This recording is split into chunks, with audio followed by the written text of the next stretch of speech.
Terima kasih Pak Rektor dan Sivitas Akademika dari universitas yang bermutu ini.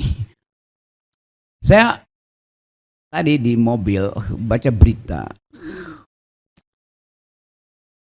Tahun 2023 jumlah putaran uang di judi online 327 triliun. 327 triliun. 80% dari pemain judi online adalah kelas bawah. 80% mereka bermain 100 ribuan. Tapi akumulasinya jadi 300 triliun. IKN butuh 450 triliun. Jadi mendekati dana yang diperlukan oleh IKN. Maka secara gampang ya sudah, legalkan aja judi online dan hasilnya itu dipakai buat investasi di IKN tuh. Jumlah 300 triliun. Tapi kemudian kita berpikir kenapa orang pergi pada judi online?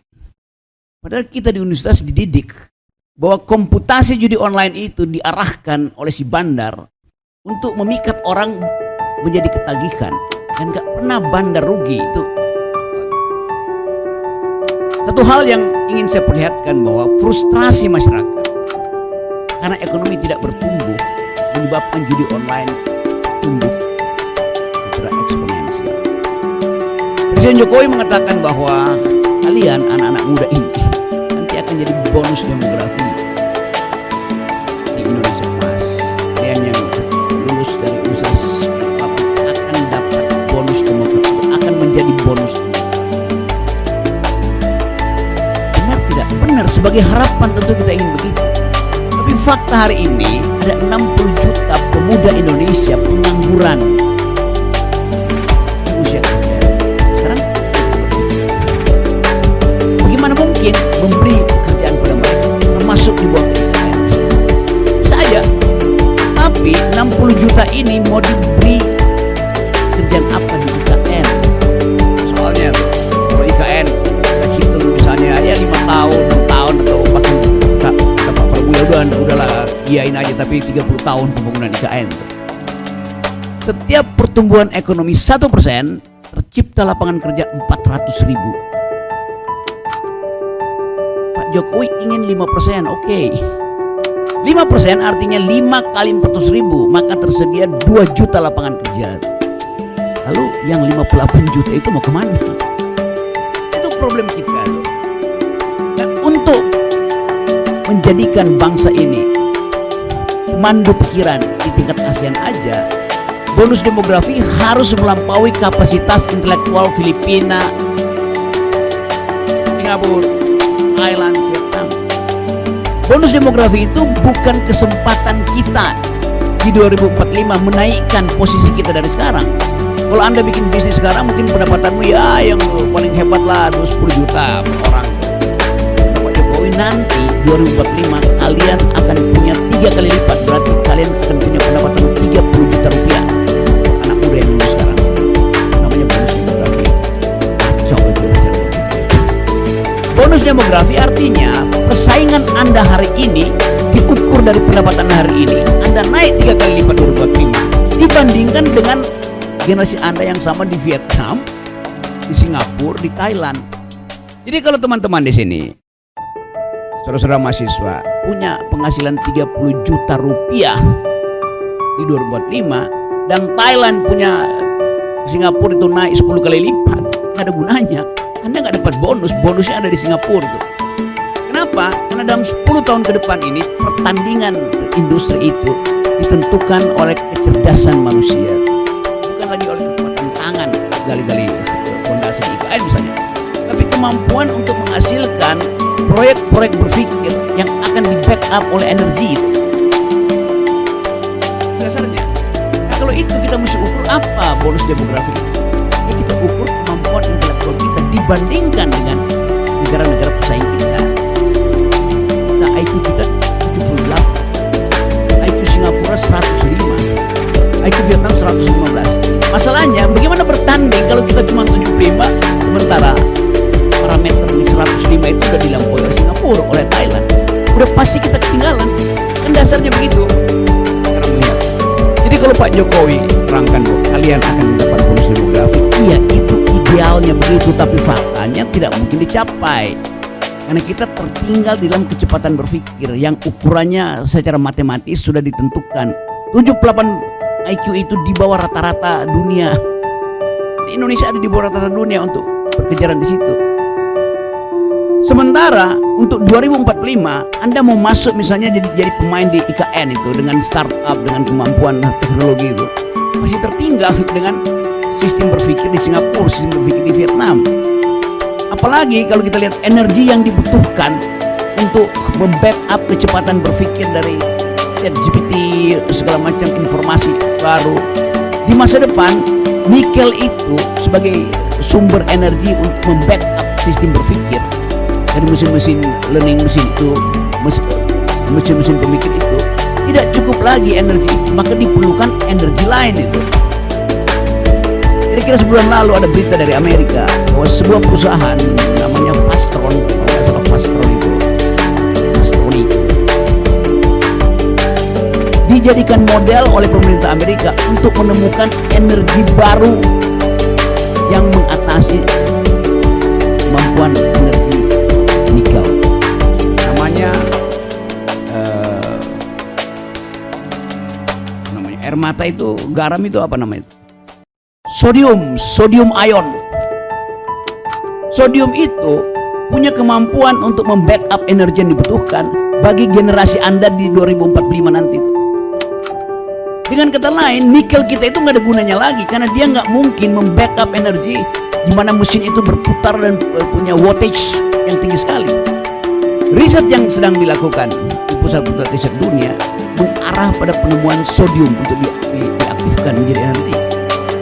Jadi lain kali nanti mungkin 10 tahun lagi kalau baterai kalian itu di handphonenya habis, kalian menangis tetesin di situ jadi energi itu. Karena air mata kita itu mengandung garam, sodium.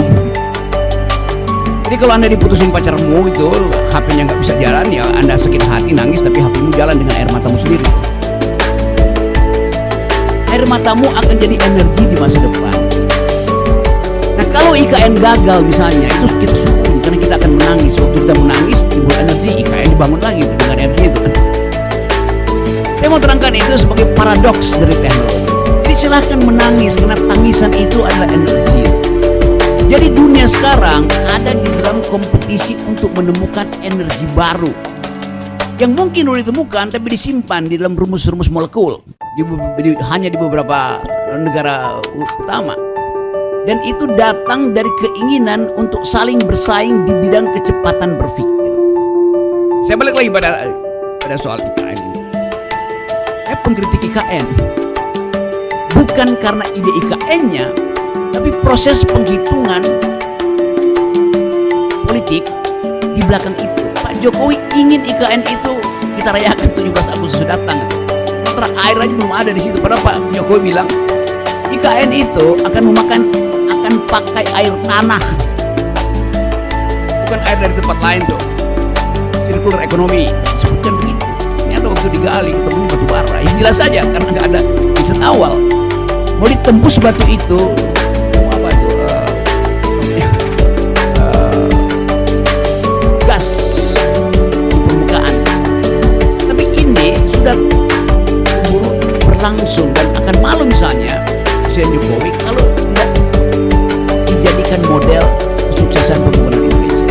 Nah, bagian itu yang saya kritik. Kenapa mesti ada ambisi presiden untuk memamerkan sukses di bidang ibu kota negara? Dipamerkan pada siapa? Pada bangsa Indonesia. Orang Indonesia, bangsa kita nggak peduli dengan IKN. Kenapa? Tadi 327 triliun judi online itu yang jadi pikiran bangsa ini setiap selama 2023. 300 triliun habis buat judi online. Jadi hal-hal yang menyangkut pertimbangan etis, oke, sudah pernah bicara di sini bahwa AMDAL hanya disusulkan ketika keputusan politik sudah dibuat. Harusnya AMDAL mendahului keputusan politik. Saya mengkritik IKN kira-kira setahun lalu. Saya bilang Jokowi berbohong soal IKN. Dia jual negeri ini ke Cina nggak laku, dia jual ke Kanada nggak laku, dia jual ke Amerika nggak dia juga ke Singapura nggak laku. Lalu saya bilang Jokowi itu bajingan tolong karena dia menipu rakyat dengan mengatakan bahwa sudah ada 1.200 investor yang antri untuk masuk ke IKN. Saya bilang enggak, itu nol. Lalu saya diperkarakan karena dianggap saya menghina presiden. Seminggu lalu kata Bahri memang nol, ada investor yang masuk. Ya berarti Pak Jokowi yang berbohong pada waktu itu. Kenapa saya mesti ditangkap? Karena saya menganalisis itu. Kalau saya pergi ke luar negeri, ke segala macam, ngomong dengan nggak ada satupun investor yang akan masuk. Tapi kan ini data yang saya peroleh itu, dibandingkan dengan data yang diinginkan oleh pemerintah untuk menyulap headline. 1.200 MOU sudah diteken. Itu MOU dan batal semua kan. Jadi Bahlil berbohong dari awal, disuruh berbohong oleh Jokowi. Itu dasarnya. Jadi saya tidak berbohong waktu saya bilang bahwa ini bakal gagal karena tidak ada investor. Saya ingin dia sukses, tetapi dengan conditional, yaitu jangan ambil uang rakyat di APBN, jangan dipakai dong. Kata Pak Jokowi, memang kita nggak akan pakai, pemerintah tidak akan pakai APBN kok. Kami akan pakai foreign direct investment, janjian bisnis to bisnis. Akhirnya 20% APBN sekarang dipakai untuk IKN. Itu adalah pajak saya. Mestinya tanya pada saya, tanya pada teman-teman, mau nggak kita bikin IKN dengan memajaki orang tua kalian? Kalau setuju oke. Tapi tidak pernah itu dimintakan persetujuan pada rakyat. Padahal yang dipakai uang rakyat. Lain kalau bukan uang rakyat, pemerintah cari sendiri dong. Oke. Jadi itu kritik saya, semuanya kritik berbasis argumentasi akademis. Nah, dalil-dalil itu yang sekarang saya perlihatkan. Kemarin wakil otorita Saudara Raja Antoni pergi ke DPR minta 27 triliun. 2 jam sebelumnya Sri Mulyani bilang anggaran untuk IKN itu tinggal 17 triliun. Jadi Anda bayangkan di dalam kabinet sendiri itu ngaco. Kok bisa menteri sama menteri nggak posisi anggarannya kan? Itu juga menunjukkan tidak ada koordinasi. Dengan kata lain, tidak ada semangat bersama untuk menuntut IKN ini di hari-hari terakhir Jokowi. Yang kedua, apakah IKN Jakarta akan dipindahkan oleh Jokowi? Jokowi bilang presnya akan dibuat oleh Presiden Prabowo nanti. Jadi belum ada legalitas untuk memindahkan ibu kota. Jadi semua hal itu yang saya mau terangkan bahwa pada akhirnya beban itu akan kepada Prabowo. Oke, pertanyaan berikutnya, apakah Pak Prabowo akan memakai anggaran itu yang tahun depan dibutuhkan 800 triliun defisit kita untuk mengaktifkan pembangunan, bayar makan siang itu demi IKN? Pasti tidak. Seorang petinggi Partai Gerindra yang merupakan pemikir utama dari kabinet Prabowo nanti, Sudrajat Juwandono, mengatakan bahwa bagi Gerindra lebih penting makan siang daripada IKN. Ini akan dibatalkan anggaran buat IKN. Jadi IKN itu batal bukan karena saya menginginkan, tapi APBN tidak cukup. Semua ambisi politik ukurannya adalah APBN. Jadi APBN akan membatalkan ambisi itu. Pasti akan ada clash. Pak Jokowi ingin supaya dia punya legacy bagus, tapi bagi Pak Prabowo, legacy bagi dia adalah makan siang yang dia sudah ucapkan berkali-kali dan itu akan ditagih oleh rakyat. Lain kalau APBN-nya tersedia, makan siang itu belum 400 triliun, APBN IKN belum 400 triliun, bayar utang cicilan 400 triliun, bayar pendidikan 400 triliun, bunga cicilan pokoknya 400 triliun, 3.500 triliun, pendapatan kita cuma 1.800 triliun. Bagaimana caranya coba?